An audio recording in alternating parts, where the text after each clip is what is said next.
नमस्कार। घड़ी में रात के 9 बज चुके हैं और वक्त हो गया है आपके पसंदीदा बुलेटिन प्राइम टाइम एट 9 का, जहां मिलती है आपको प्रदेश की हर ताज़ा खबर। आप देख रहे हैं बीबीसी राजस्थान और मैं हूं आपके साथ हेमंत पाठक राही। चलिए शुरुआत करते हैं आज की सबसे अहम खबरों के साथ। डालते हैं एक नज़र आज की सुर्खियों पर। व्यापारी की मौत मामले में 4 पुलिसकर्मी निलंबित। प्रदर्शन कर रहे समाजजन व उदयपुर के बीच देर शाम हुआ समझौता। बारिश में बदहाल हुए उदयपुर के पार्क। रखरखाव की कमी से लोग परेशान। अतिक्रमण हटाने की कार्रवाई पर उठा सवाल। ग्रामीणों ने यूआईटी पर लगाया भेदभाव का आरोप। 200 करोड़ के वीआईपी ट्रैक घोटाले में मुख्य आरोपी गिरफ्तार। अजमेर पुलिस को मिली बड़ी सफलता। धौलपुर के सरमथुरा में रेलवे ट्रैक बना मुसीबत। स्कूल जाने वाले बच्चों के लिए रास्ता हुआ बाधित। बीकानेर में विदेशी महिला से बलात्कार का मामला आया सामने। पुलिस ने आरोपी को किया गिरफ्तार। एनसीईआरटी की किताब में राजस्थान को मराठा साम्राज्य का हिस्सा दिखाने पर विवाद। राजसमंद सांसद ने तीखी प्रतिक्रिया दी। मध्य प्रदेश के रतलाम में हुआ दर्दनाक हादसा। कार से कुचलकर 1.5 साल के मासूम की हुई मौत। हनुमानगढ़ हत्याकांड का मुख्य आरोपी गैंगस्टर सुमित बिश्नोई मुठभेड़ में घायल। पंजाब पुलिस ने किया सुमित बिश्नोई को गिरफ्तार। झालरापाटन में कांग्रेस ने अतिवृष्टि से फसलों के नुकसान पर किया प्रदर्शन। अजमेर के प्री स्कूल में लगी आग से दहशत। बड़ा हादसा टला, समय पर बुझा दी आग। चूरू में शराब के नशे में स्कूल पहुंचा शिक्षक। ग्रामीणों ने कमरे में बंद कर लगाया ताला। तो ये थी आज की बड़ी सुर्खियां। अब बढ़ते हैं खबरों की पूरी रिपोर्ट की ओर विस्तार से। उदयपुर जिले के ऋषभदेव थाने में सर्राफा व्यवसायी सुरेश पंचाल की मौत के बाद सोमवार देर रात से जारी तनाव और गतिरोध मंगलवार देर शाम को खत्म हुआ। प्रशासन के साथ पंचाल समाज, ग्रामीण और मृतक के परिजनों के बीच लंबी वार्ता के बाद सहमति बनी, जिसके तहत मामले में लिप्त 4 पुलिसकर्मियों को तत्काल प्रभाव से निलंबित किया गया और पूरे प्रकरण की जुडिशियल जांच शुरू कर दी गई है। मामले में पुलिस अधिकारियों ने कहा कि परिवारजनों और समाज के प्रतिनिधियों से लगातार बातचीत चली। समाज के न्योरे में हुई बैठक के बाद तय हुआ कि दोषी पुलिसकर्मियों पर न सिर्फ निलंबन की कार्रवाई की जाए, बल्कि उनके खिलाफ विभागीय जांच भी एडिशनल एसपी स्तर के अधिकारी द्वारा करवाई जाए। परिजनों ने पुलिसकर्मियों पर मारपीट, टॉर्चर और करप्शन जैसे गंभीर आरोप भी लगाए, जिस पर पृथक से जांच की जा रही है। अधिकारियों ने पुलिसकर्मियों को निलंबित करने के साथ ही जांच शुरू कर दी है और जुडिशरी जांच के लिए काम शुरू कर दिया है। आपको बता दें कि पुलिस ने एक चोर को पकड़ा था, जिसने चोरी का माल एक व्यापारी को बेचने की बात बताई थी। इस पर पुलिस व्यापारी को उठाकर लाई और उसके साथ हुई सख्ती के बाद उसकी तबीयत बिगड़ी और अस्पताल में उसकी मौत हो गई। इससे पूरा समाज आक्रोशित हो गया था। उन्होंने गोवर्धन विलास पुलिस पे भी आरोप लगा है, उनके बेटे द्वारा, मृतक के बेटे द्वारा। इसमें इसलिए कहा आपको कि जो भी उन्होंने आरोप प्रत्यारोप लगाए हैं, चाहे वो गोवर्धन विलास पुलिस पे हो, चाहे ऋषभदेव पुलिस पे हो, उन सभी के संबंध में उन्होंने जो है एक रिटर्न शिकायत प्रस्तुत की।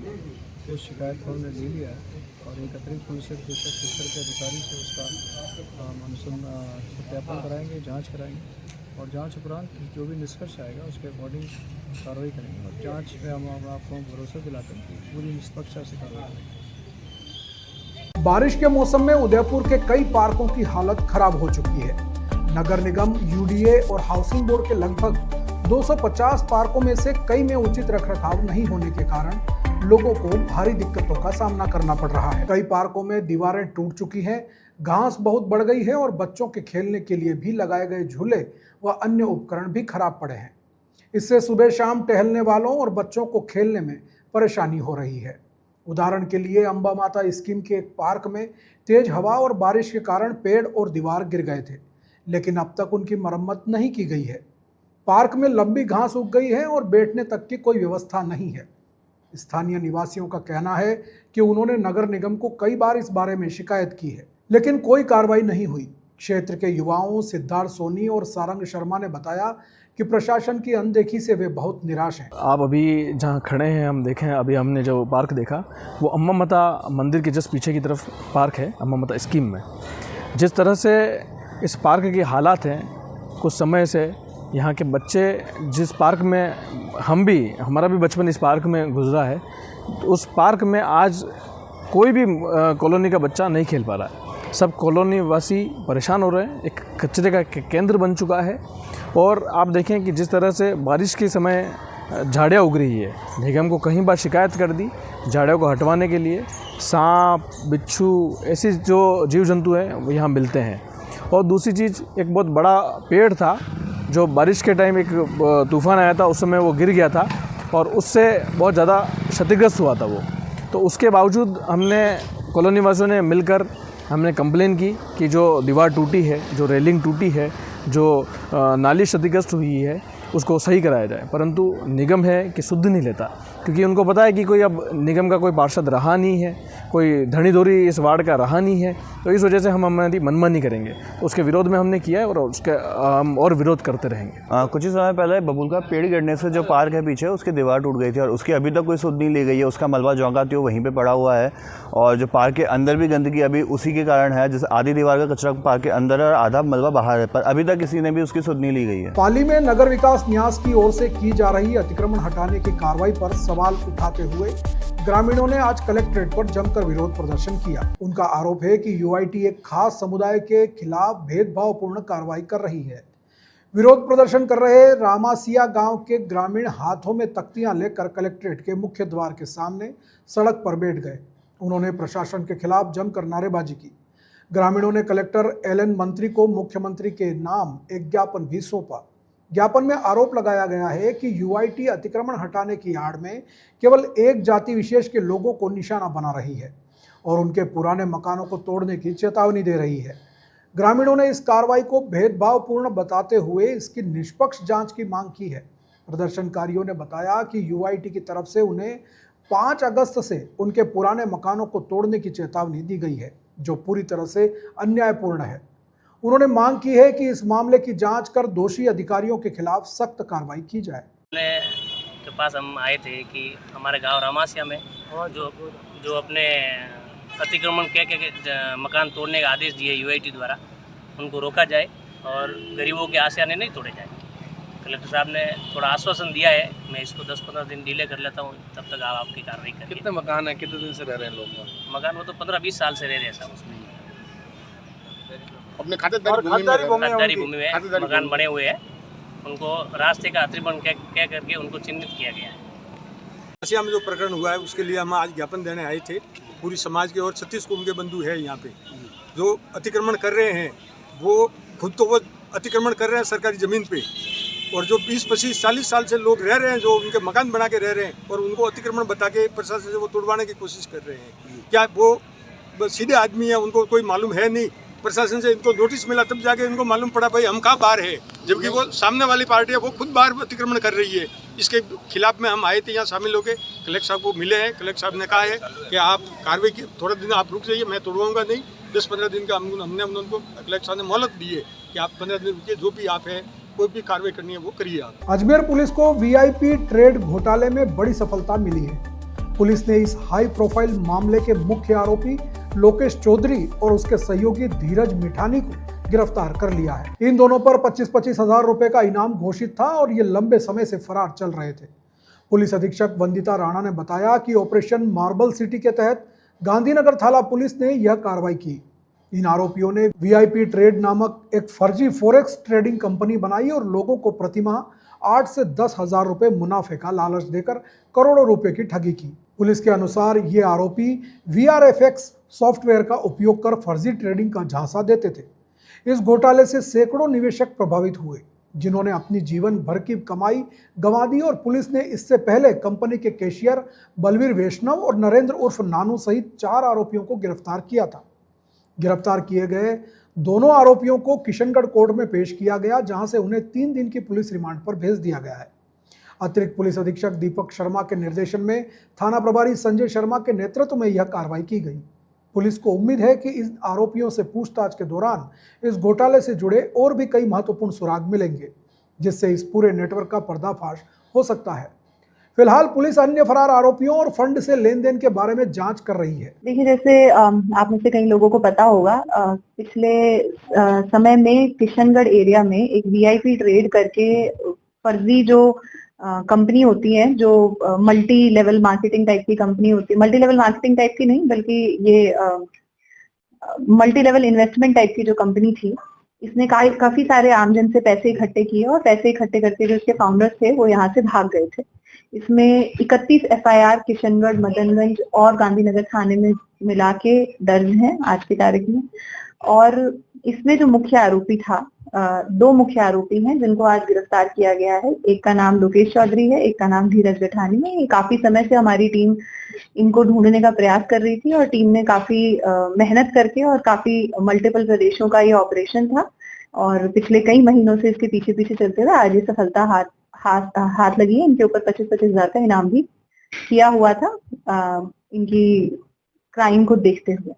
रोल क्या थे और कहाँ से इन लोगों ने फरारी काटी? रोल के बारे में हम बात करें तो जो ये लोग हैं ये मेन फाउंडर थे इसमें। जो ये लोकेश चौधरी है, ही वाज द मास्टरमाइंड।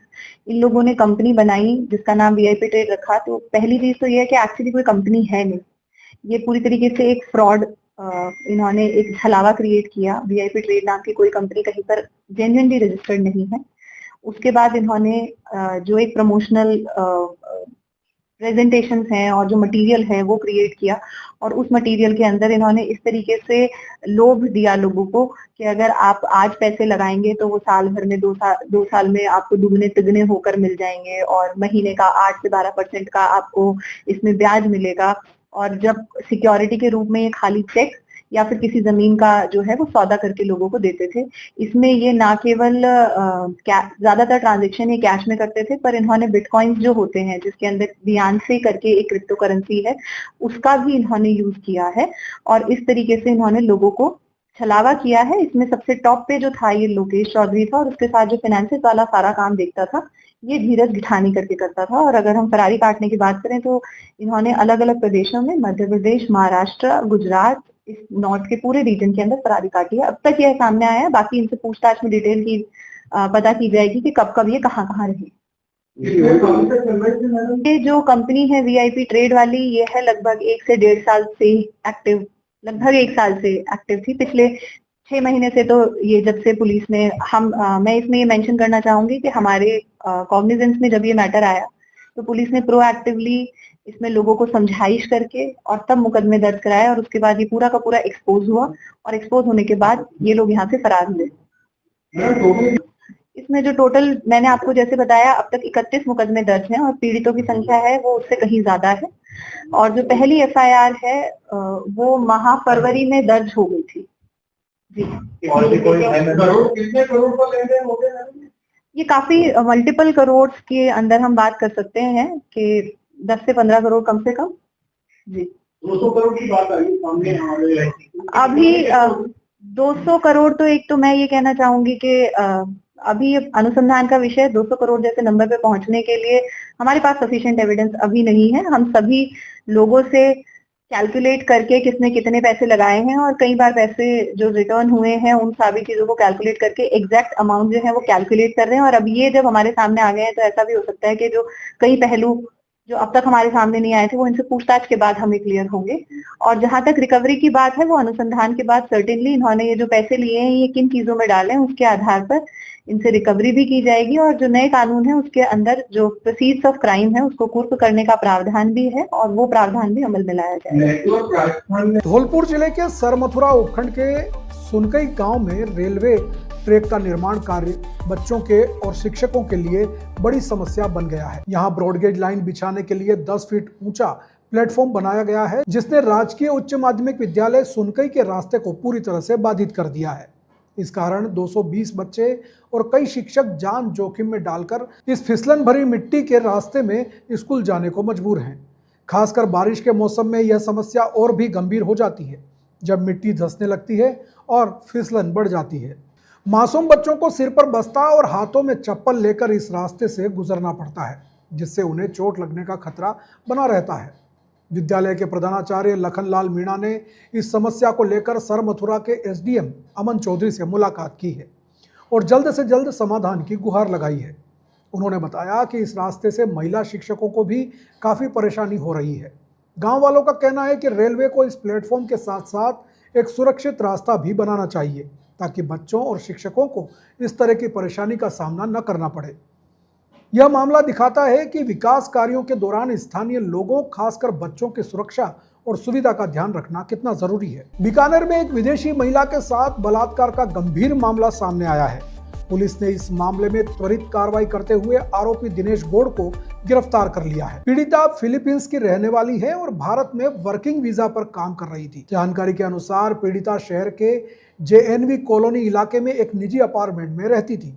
आरोपी दिनेश गौड़, जो इवेंट का काम करता है, उसे डिनर के लिए सागर होटल ले गया, जहां इस घटना को अंजाम दिया गया। घटना की जानकारी मिलते ही पुलिस ने तत्परता दिखाते हुए आरोपी को पकड़ लिया। CO IPS इस मामले की जांच कर रहे हैं। वहीं पुलिस होटलों और अन्य संभावित ठिकानों की भी छानबीन कर रही है। आरोपी के मेलों और आयोजनों में जाने की सूचना है। पुलिस ने पीड़िता की पहचान गुप्त रखी है और मामले की संवेदनशीलता को देखते हुए जांच जारी है। इस घटना से न सिर्फ बीकानेर की छवि पर सवाल खड़े हुए हैं, बल्कि महिला सुरक्षा को लेकर भी चिंताएं बढ़ गई हैं।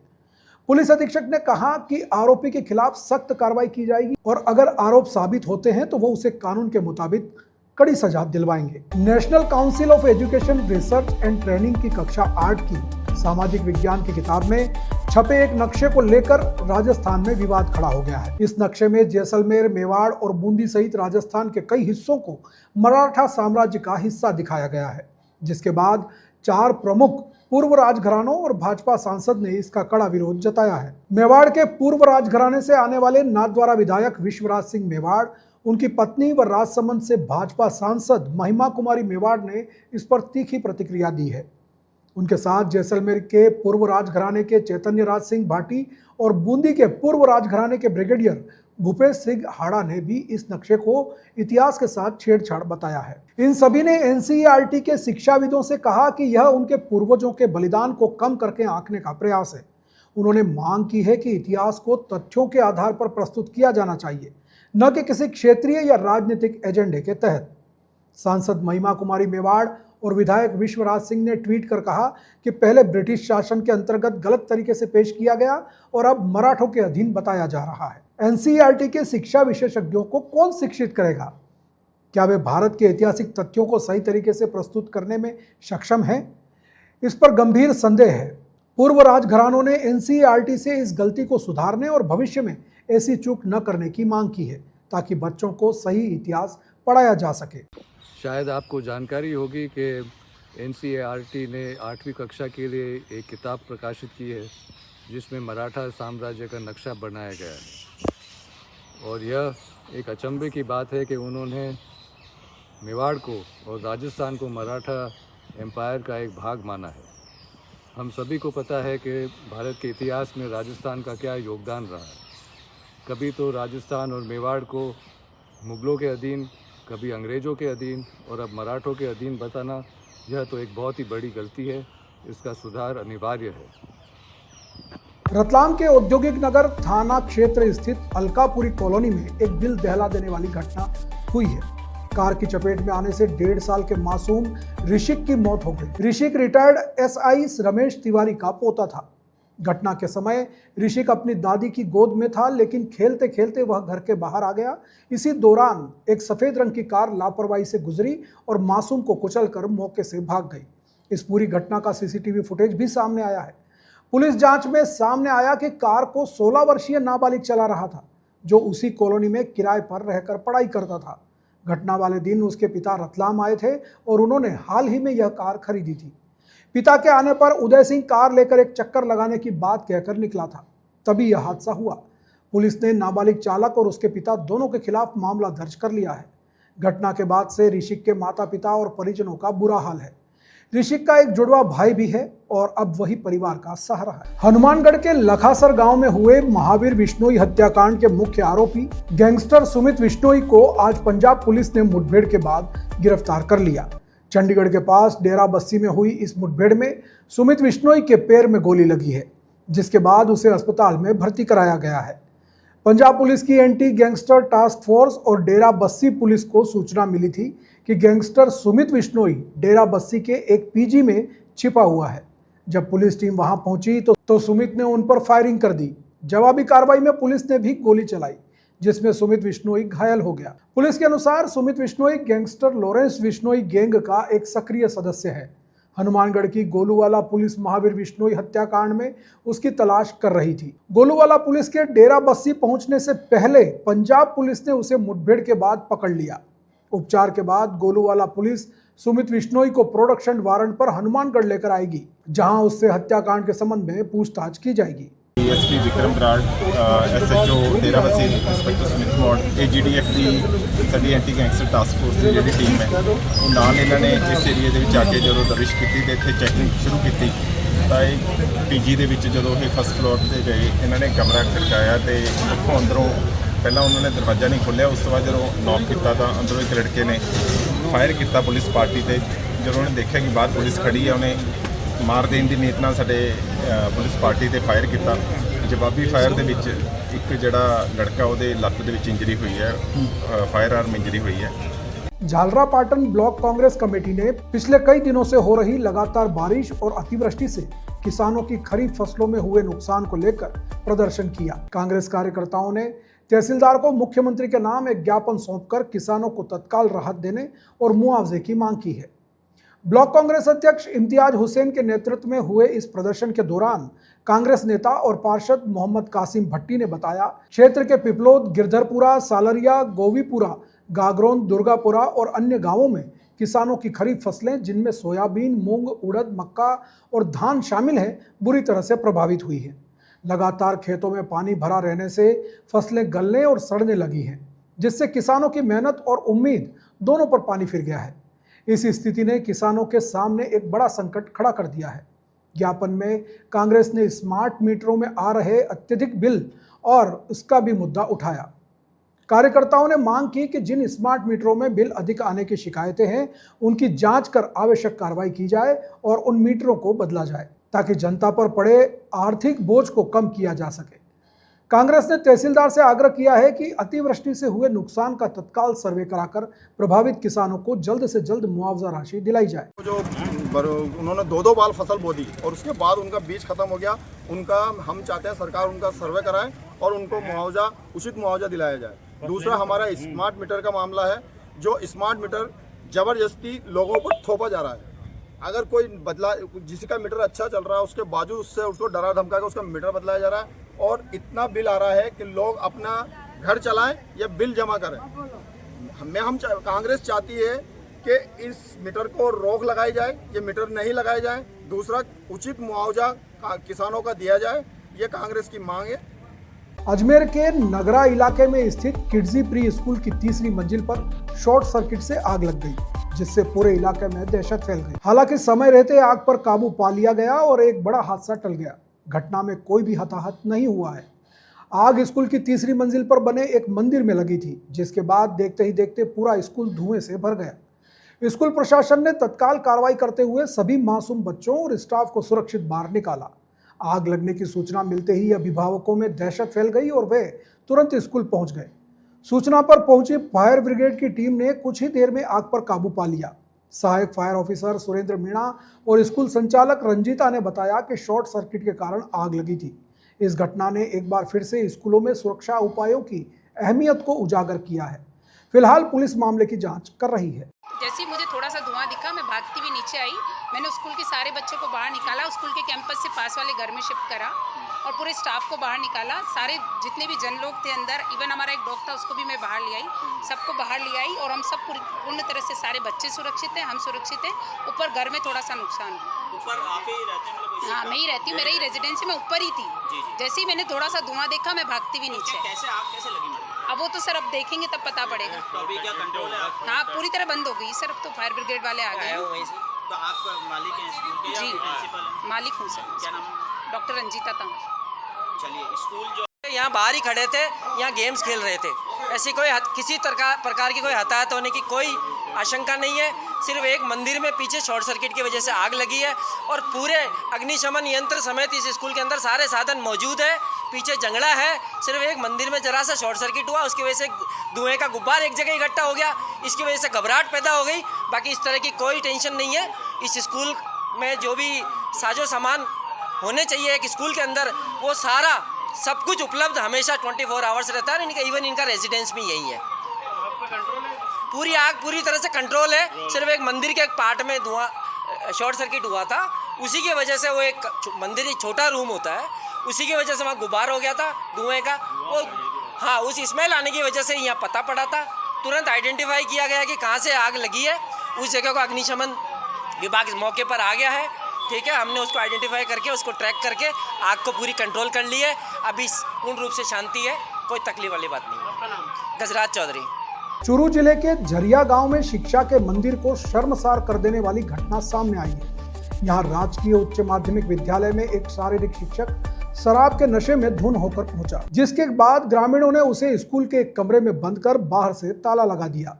पंचायत समिति सदस्य सुनील मेघवाल ने बताया कि शारीरिक शिक्षक राजदीप लांबा पिछले करीब 6 साल से विद्यालय में कार्यरत है और अक्सर नशे में स्कूल आता है। बुधवार को वह बुरी तरह से नशे में धुत होकर स्कूल पहुंचा और हंगामा करने लगा। जब ग्रामीणों ने इसका विरोध किया तो शिक्षक ने उनके साथ गाली गलौज की और क्रिकेट बैट लेकर उन पर हमला करने की भी कोशिश की।